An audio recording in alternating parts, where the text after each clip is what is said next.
की सब चोरी भेल यहाँ के दुकान? एक लैपटॉप और 1.5 लाख कैश। 1.5 लाख कैश? मतलब वो 1.5 लाख कैश जे छे से पूरा दिन का बिक्री रहे या फिर लोन वाला पेमेंट आवे छे ना हमरा सबके, तो पेमेंट करे पड़े छे, तो लेट से ले लोन वाला पेमेंट दल के हम जमा कर रख लिए गला में और हम खाना खाए ला चले गेलिए। अब कहलिए बाद में आके सरिये बाद में नहीं आइए, दुकान में छोड़ दिलिए। जौन रात्रि लगभग 4 साढ़े 4 बजे हमारे एक चचा छे उ देखलखिन गेट खुलल छे और हल्का गेट खुलल छले और ओमे से रोशनी बॉल जलैत छले, तो रोशनी जाय छले। देखल के गाँव दुकान में कोई नहीं छे, तो हमरा फोन करके एना एना छे तो दुकान खुलल छो। हम कहलिए हाँ नहीं हम तो बंद करके आयल छलिए, करके खुलल छो तो देखलिए तो लैपटॉप पूरा कैश गैप छे, सबटा ओहिना छे। हाँ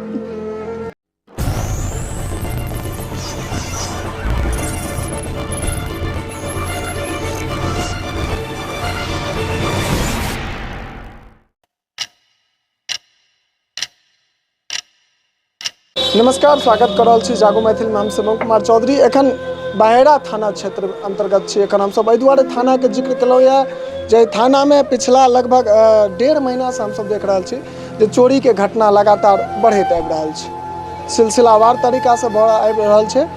शुरुआत नवादा भगवती मंदिर से चोरी के शुरुआत होइ छै, तकरा बाद मायापुर में होइ छै, तकर बाद बेनीपुर में होइ छै, बेनीपुर के बाद बहेड़ा में होइ छै, बहेड़ा के बाद हावी बवार में होइ छै।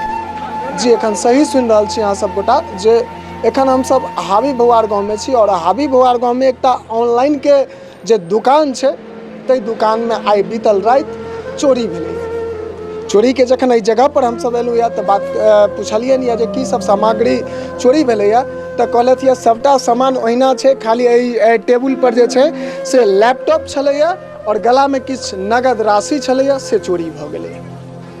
अब मतलब अहाँ सब सोचियो जे चोर जे छै से जेना पिछला साल हमसब देखने रही जखन ठंडी शुरुआत भेल छलैया तखन घर घर में चोरी होइत रहे, सजुआर में भेल रहे, विभिन्न गाम सब में जे छै से चोरी भेलै। लेकिन एहि साल चोर के टारगेट तमाम दुकान भऽ रहल छै। तमाम दुकान में जे जगह पर नगद हेतै या जे जगह पर कीमती सामान सब छै ताहि जगह पर चोरी भऽ रहल छै। जेना विभिन्न ज्वेलर्स में अर्थात सोना चांदी के कारोबार करऽ वाला जे दुकान सब छलैया ताहि दुकान में चोरी भेलैया।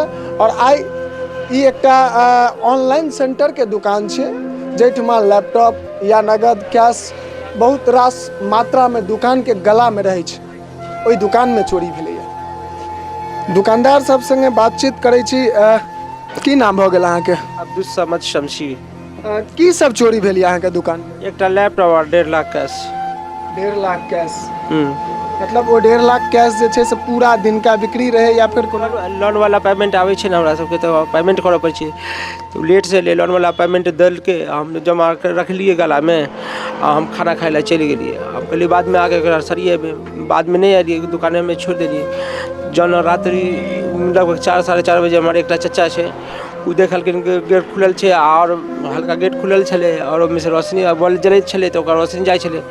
देखल के गाँव दुकान में कोई नहीं छे, तो हमरा फोन करके एना एना छे तो दुकान खुलल छो। हम कहलिए हाँ नहीं हम तो बंद करके आयल छलिए, करके खुलल छो तो देखलिए तो लैपटॉप पूरा कैश गैप छे, सबटा ओहिना छै। हाँ मतलब एक टकिया 2 टकिया के जो कनी रखे छलिए वो सबटा छै, माने किछो नहीं छे। जो जत कैश राखल छले तो राख हाथ देलके आ लऽ के चलि गेलै। अगर जानकारी प्रशासन के दिलिए यहाँ सब? प्रशासन के दिलिए। की कहलत वो आयल छलखिन? हाँ सबटा लिख के लगे गेलखिन है, कहलखिन है यहाँ थाना पे आके आवेदन दियो। तो एक आदमी के हम इंतजार में छिए, ओकरा साथ हम जाके थाना पे आवेदन देवे। मतलब देखियो ई दुकान में एकटा छोट छिन दुकान छै। अब बड़का बात ई छै जे कोनो भी गांव के या कोनो भी बाजार विकसित तखने होइ छै जे जगह पर में अधिक से अधिक दुकान रहै छै।